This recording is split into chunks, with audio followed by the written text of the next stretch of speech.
काय झालं? हे बघ, तू मला सिरियसली घेत नाही असं. माझा नेकलेस कुठे आहे? आय एम नॉट जोकिंग यार, मी खरंच जाऊन सगळ्यांना सांगेन. मी तेच करते. सगळीकडे शोधला पण कुठेच सापडत नाहीये. मी हॉटेलचा कोपरा बघितला तो, पण नेकलेस नाहीये कुठे. रिझन्स देऊ नकोस हा मला. तो नेकलेस हरवला ना, आणि मी दिलेली वेळ पण संपली. आता बघ, मला जे हवंय ना तेच करणार आहे मी. समर आई, प्लीज काही चुकीचं करू नकोस. तुझा माझ्यावर राग आहे ना, पण मग तू सगळ्यांना का त्रास देतेस? गप्प बसा, फालतू बडबड करू नकोस.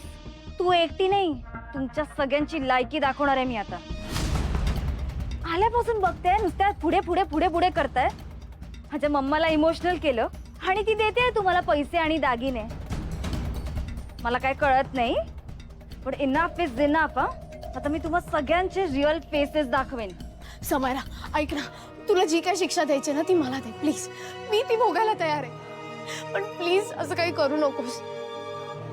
तुला कळतंय का, आपल्या भावाचं लग्न सुरू आहे. पण आता जर तू सगळ्यांसमोर जाऊन बोललीस ना, तर मम्मी पप्पा नाही सहन करू शकणार. ग ओके, फाईन फाईन.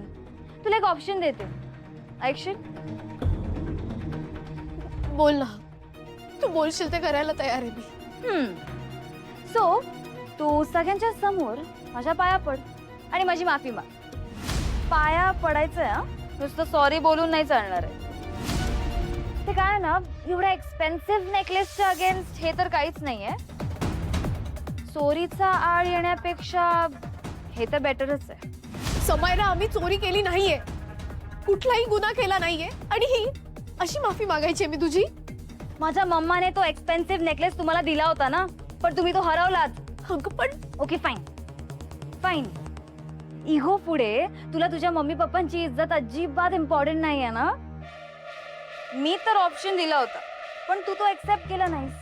सो आता जे काही होईल त्याला फक्त तू आणि तूच जबाबदार असणार आहेस. So don't blame me. Samayra, Samaira,